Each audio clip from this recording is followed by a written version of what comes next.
Chief Minister N. Biren na lusing balinga ki team na ngasi ayuk Home Minister Amit Shah ga unaduna matam sangna satharaklaba peace process ki final solution purakpada matam kuina khundaminaraklaba kanglup sing sohandanaba wafam thamkibaga loinana Home Minister na Manipuri miyamgi interest sohalloi haibagi thajaba pirakle hairi.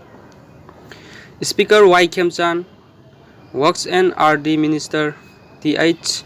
Biswarjit, Education Minister T.H. Radheshyam, BJP Manipur Pradesh ki President amasung Rajya Sabha MP Khetrimayum Bhavananda yauba team aduna ngasi ayuk pung 13 tabada Home Minister Amit Shah ga unakhi.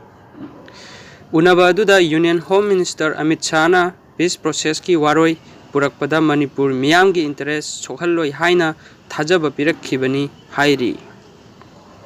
Haukiba irai numita Chief Minister N. Biren na lusingba laingaki team ama Prime Minister amasung Home Minister unaduna peace process ki final solution purakpada kanglup ama khaktagi interesta tawbidanaba wafam thamlunaba Delhi da chatkibani.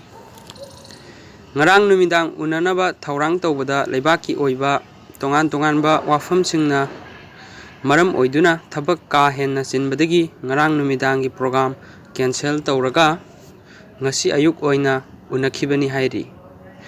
Delhi dagi phangba thajaba yaba pawgi likhun amana phongdorakpagi matungina Chief Minister N. Biren na lusingba lengaki team aduna Home Minister Amit Shah ga unakhiba aduda matam sangna satharaklaba peace process ki waroi purakpada Manipur lengakna amadi Manipurda leiriba kanglup khudingmakna civil society organization pumnamakna taramna OE haiba wafam thamki.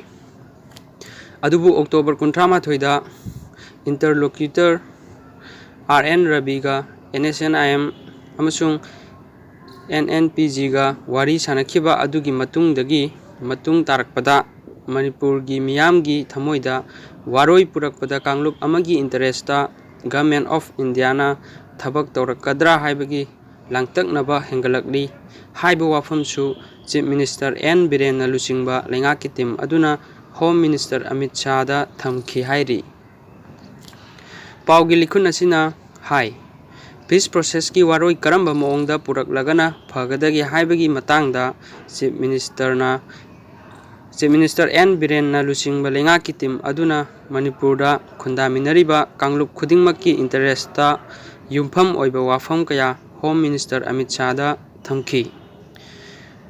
Chief Minister N. Biren na lusingba lengaki team aduna thamkiba wafam sing loina taraba matungda Home Minister Amit Shah na waroi purakpada Government of India gi apambada hekta tawgani haiba leite amadi waroi puraktringai gi mamangda awang nongpokki state khara maruoina Manipurda leiriba civil society organization sing unaduna apampamdagi maramda wari sanakhigani haiba wafam thamlakhiairi.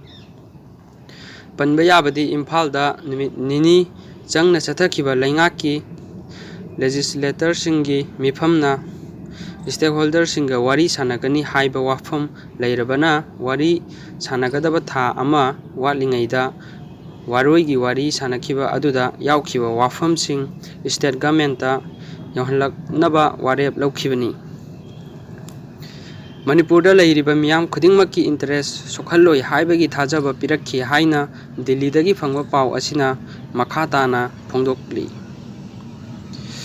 Ngasi ayuk Home Minister Amit Shah unaduna sanaba yaba wari sanaraba Chief Minister N. Biren yauna team aduda yauriba ataichu hayeng Imphal thoraklagani.